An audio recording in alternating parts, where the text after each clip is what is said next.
Hola, ¿qué tal? Bueno, yo soy Jorge de Sagastizábal, profesor adjunto de esta materia de Introducción al Derecho.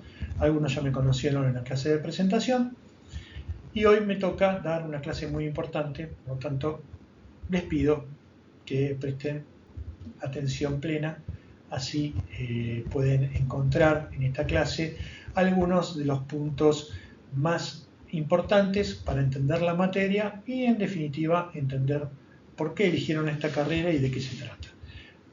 Así que vean que es muy importante lo que les estoy diciendo. Guarden la clase, por favor, grábenla o la guardan en sus equipos, como así tendrían que hacer con todas las clases para tener lo necesario al momento de estudiar para cada una de las pruebas que deban rendir en el transcurso de esta materia. Así que bueno, vamos al trabajo y nos ponemos manos a la obra. El primer concepto que a nosotros nos viene del derecho es tener que saber cuáles son los rasgos que el derecho tiene. Y esos rasgos comunes que tiene el concepto de derecho es que hay un enlace muy directo con los valores morales, porque el derecho está muy vinculado con la ética y la moral. En definitiva, muchas veces entramos en esta dificultad de saber cuál es la diferencia entre ética y moral. Y para hacerlo un poco más simple, la ética es una cuestión que tiene que ver cómo nos desempeñamos, o sea, cómo nos manejamos, y la moral es los principios a los cuales esos manejos que hacemos en nuestra vida sean realmente éticos. Esos valores morales son los que venimos recibiendo desde que empezamos a transitar nuestra vida y nos vamos nutriendo de una cantidad muy grande de información y de valores que van de alguna manera delineando nuestra personalidad. En el caso que nosotros adoptamos en esta materia es que la moral es importantísima y es una de las cuestiones que tiene un enlace muy fuerte con el derecho. Para la corriente ius positivista, como acá estamos poniendo en esta lámina y están viendo ustedes, no. ¿Por qué? Porque los ius positivistas que han estado en un auge desde fines del siglo XVII hasta el siglo pasado, fines del siglo pasado, que fue su gran auge. Yo diría un poquito antes de los fines del siglo pasado, sino diríamos más o menos como décadas del 90. Nosotros estamos en una dicotomía con los ius positivistas porque ellos entienden que la moral, si bien la reconocen, no tiene injerencia en el derecho, sino que hay que atenerse en el derecho a lo que la letra de la ley expresa y no ponerle ningún tipo de condimento extra que tenga que ver con interpretaciones morales, éticas o de la índole que sea. No compartimos la posición de los ius positivistas como Kelsen, Bentham, pero la respetamos. También uno de los rasgos comunes que tiene con el concepto de derecho es que se refiere al ámbito de las relaciones personales.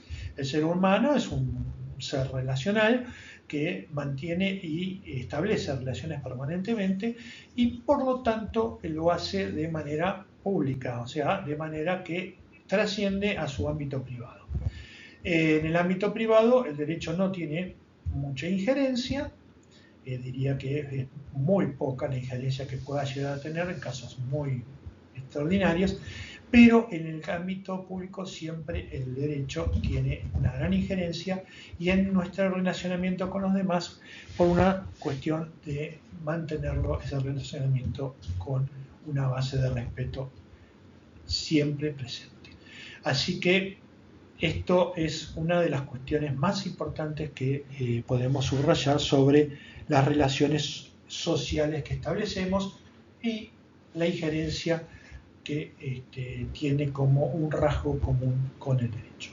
Y también podemos decir que es un orden abstracto expresado en fórmulas escritas. ¿Por qué es abstracto? Porque está hecho en general, porque no está hecho en particular para alguien, no se crea para alguien en particular, sino que se crea el derecho para situaciones que se van repitiendo en la vida cotidiana y que tienen cierta injerencia o importancia. No es para cualquier situación que existen las normas jurídicas y porque existe el derecho. Al contrario, es para situaciones que tienen real y vital importancia en el relacionamiento que tenemos permanentemente como seres humanos. ¿Cómo se manifiesta? Bueno, se manifiesta por fórmulas escritas. ¿Qué son las fórmulas? Son escribir la ley. Las leyes están escritas y por lo tanto se pueden conocer y nos rigen desde el momento en que son volcadas al papel. Así que es uno de los rasgos comunes que también tiene todos los conceptos de derecho los llevan adelante. Así, amigos, el concepto de derecho del doctor Negri es el que nosotros tomamos como concepto base de esta cátedra, que nos dice en su libro El Derecho, es un proyecto de armonía social fundado y realizado en el respeto a la persona del hombre. Y si nosotros analizamos esta definición, tenemos todos los elementos que forman parte del derecho. Primero, y ahí están viendo que está subrayado, porque es un proyecto, porque es algo que se va generando y se va desarrollando y creando permanentemente. Nunca tiene fin. O sea, es un proyecto inacabado. ¿Por qué nunca tiene fin? Porque se va ayornando a las nuevas formas de relacionamiento que va apareciendo a medida que el ser humano va evolucionando. Y que esas formas tienen o empiezan a gozar de cierta importancia y reconocimiento que deben ser tratadas por el derecho. De armonía social porque mantiene la paz, mantiene una seguridad en las relaciones que nosotros tenemos como, con el prójimo y en general en la sociedad, y por lo tanto deben ser de la forma más armónica que se pueda.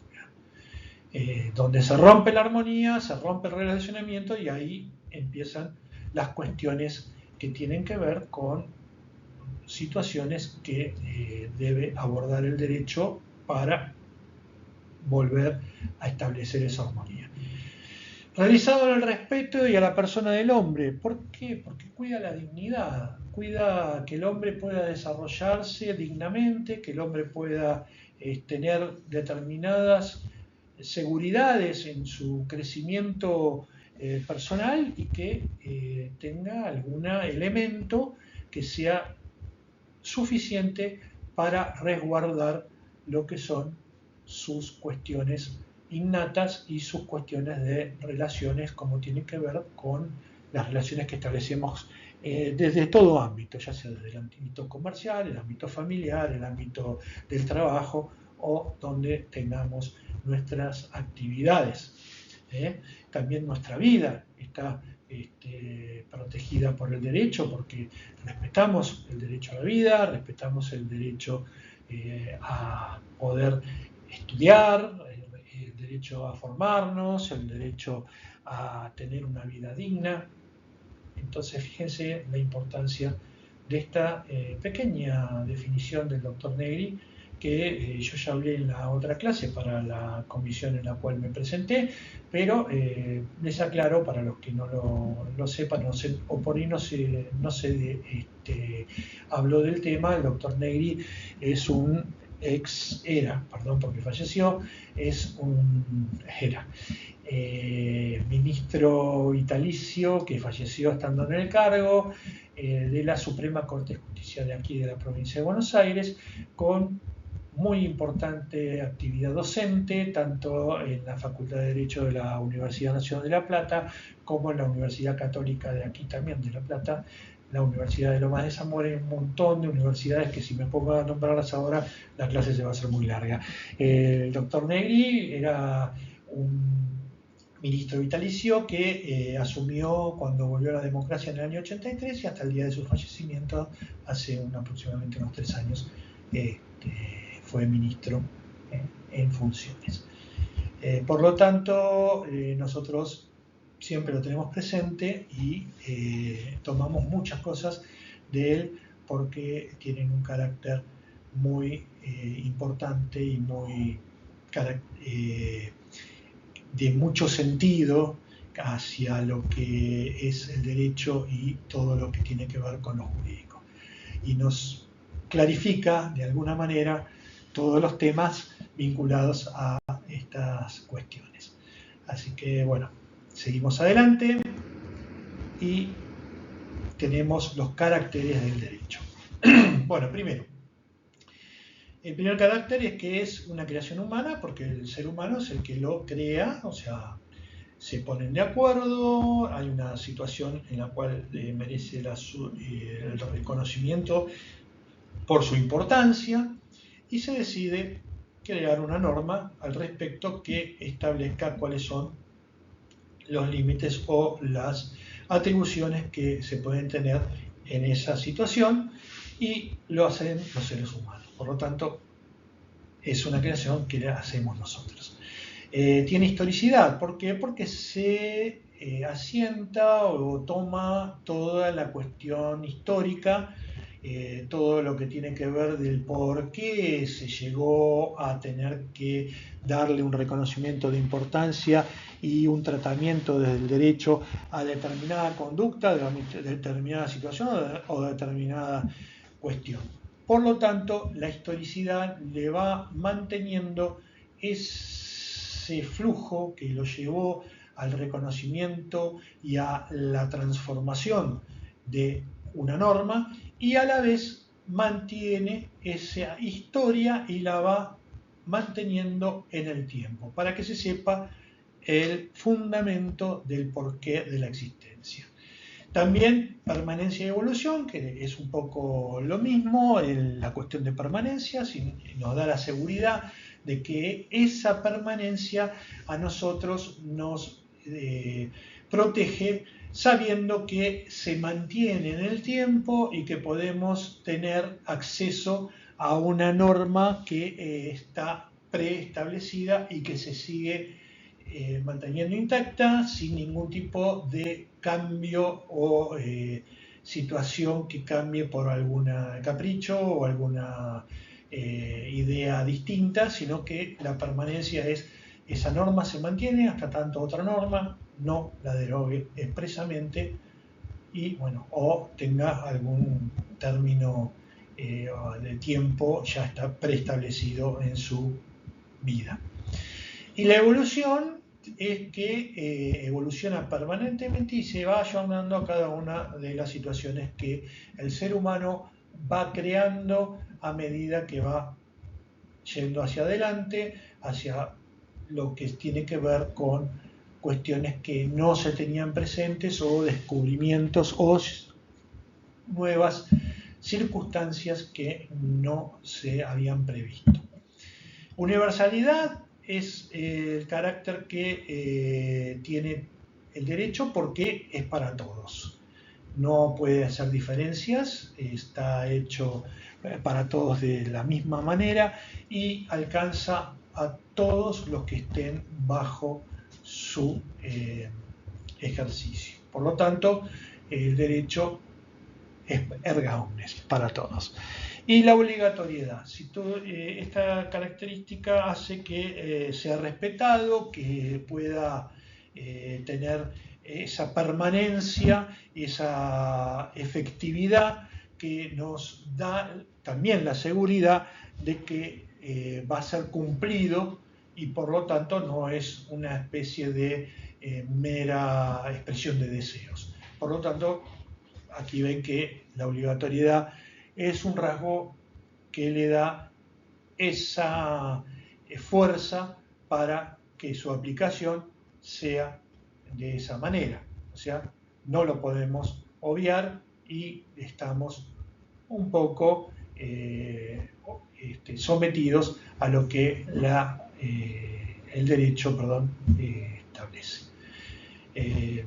es una cuestión de convivencia jurídica, es una situación que nos da una paz, que nos mantiene con la seguridad de que vamos a tener un desarrollo de lo más pacífico y de lo más fructífero en las situaciones que atravesamos en nuestra vida cotidiana. Por lo tanto, esos caracteres, creación humana, historicidad, permanencia y evolución, universalidad y obligatoriedad, son los que mantienen al derecho en vigencia siempre. Bueno, ahora nosotros debemos distinguir cuáles son los fines del derecho. Pues ya sabemos qué es lo que tiene como características y ahora esas características le dan una determinada importancia en la cuestión social de nuestra vida y empezamos a ver el por qué, el para qué, cuáles son los fines del derecho. Bueno, son varios los fines que tiene el derecho. El primero es la paz, como fin y como medio. Buscar la paz social, buscar la paz individual, buscar la paz de alguna manera para que todos convivamos en una forma tranquila y en una forma que nos lleve a mantener el respeto hacia los demás y el respeto por uno mismo. La seguridad que nos da es la previsibilidad de que sus reglas, o sea, sus normas, se van a mantener en el tiempo y van a ser una especie de seguro ante las situaciones en las cuales debemos recurrir a ellas para solucionar alguna cuestión o algún conflicto. La justicia también es un fin del derecho porque lo que en definitiva busca el derecho. La justicia no solamente es del derecho, sino que la justicia es un principio arraigado con las cuestiones que nosotros tenemos como morales y que nos hacen manejarnos en nuestros actos con ética, y la justicia es que establece que hagamos las cosas como corresponde, que no dejemos que se avasallen nuestros derechos, que se vulneren nuestras cuestiones más íntimas y también nuestra integridad. Por lo tanto, la justicia es un valor muy importante que es quizás uno de los fines más buscados por el derecho y el que diría, si se me permite, que es el leitmotiv del derecho.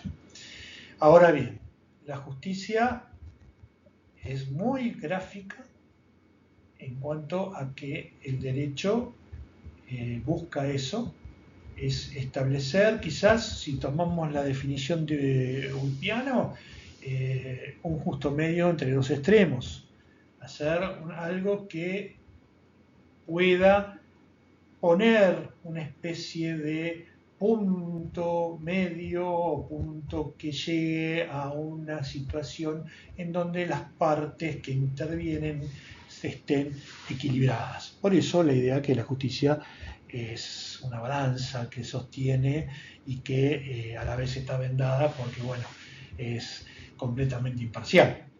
Y tiene también una espada. ¿Por qué? Porque también cuando no se cumplen con los principios de la justicia y los principios del derecho, obviamente en muchos casos tiene sus castigos. Otro fin del derecho es el bien común, que estemos todos viviendo en una situación estable, que tengamos seguridad, que tengamos una clara concepción de que las cosas que necesitamos para vivir sean alcanzables, que tengamos la protección al derecho a nacer, la protección al derecho a vivir, la protección al derecho a educarnos y la protección a a la propiedad privada y bueno, a la salud y todo lo que hacen al bien común. Por lo tanto, el derecho apunta a eso también. Bueno, ya visto los fines, nos vamos al tema de los límites morales del derecho.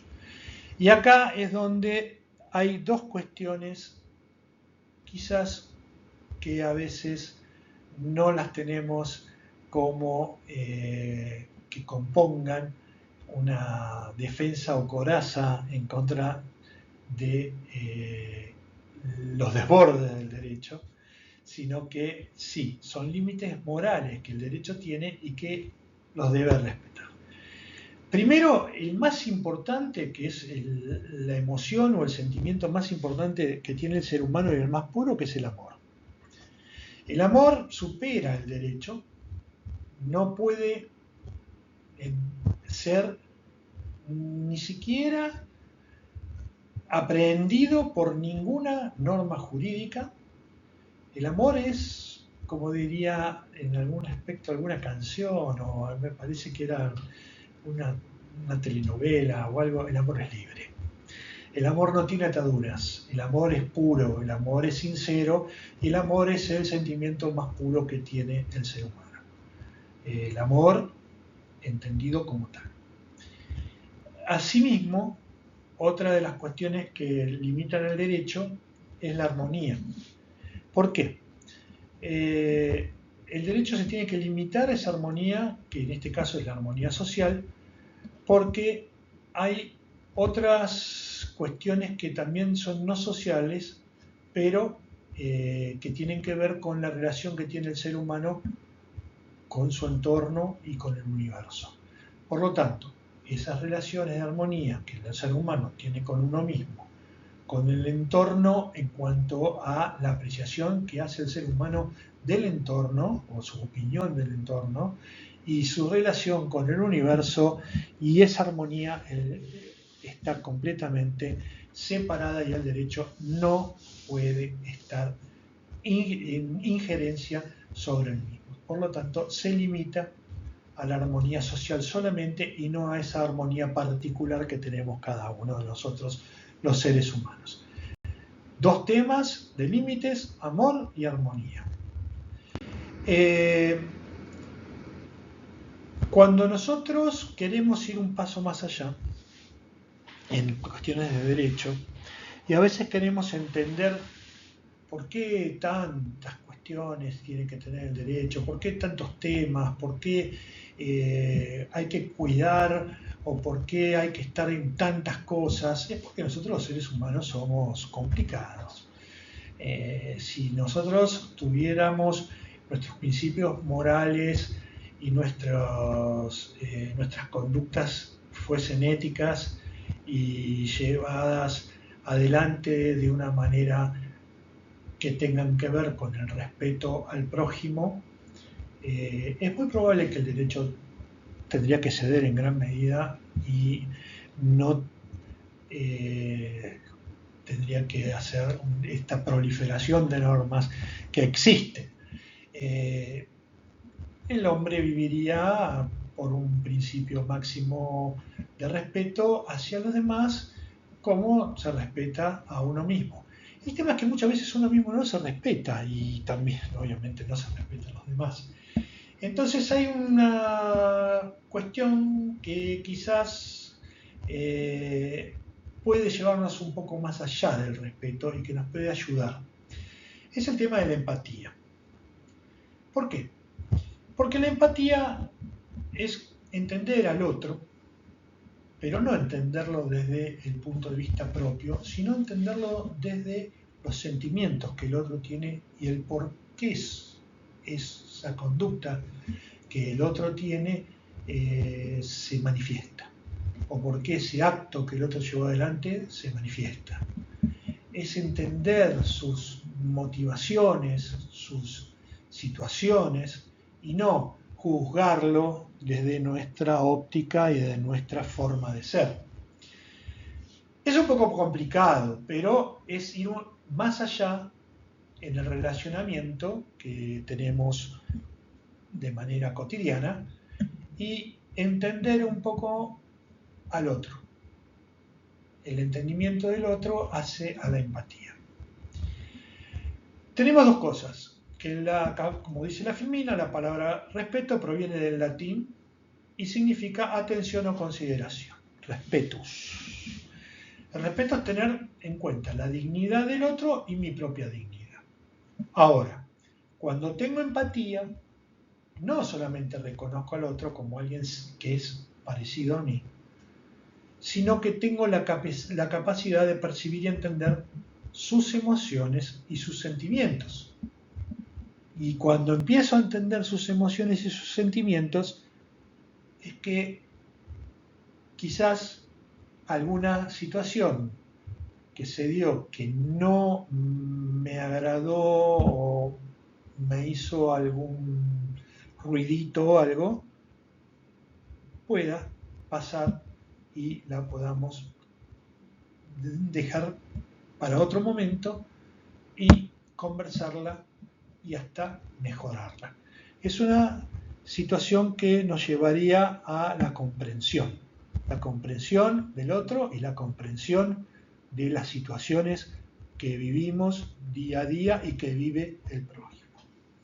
Así que tengan en cuenta esto, porque no solamente el respeto a la dignidad del hombre, el respeto a la persona del hombre, el respeto al otro como uno mismo, sino que hay un gradito más que se llama empatía y que si la empezamos a aplicar en nuestra vida día a día, es probable que hasta nos haga el favor de simplificar todo el sistema de derecho, que ya de por sí nosotros los seres humanos lo complicamos bastante. Bueno, espero que les sirva esto.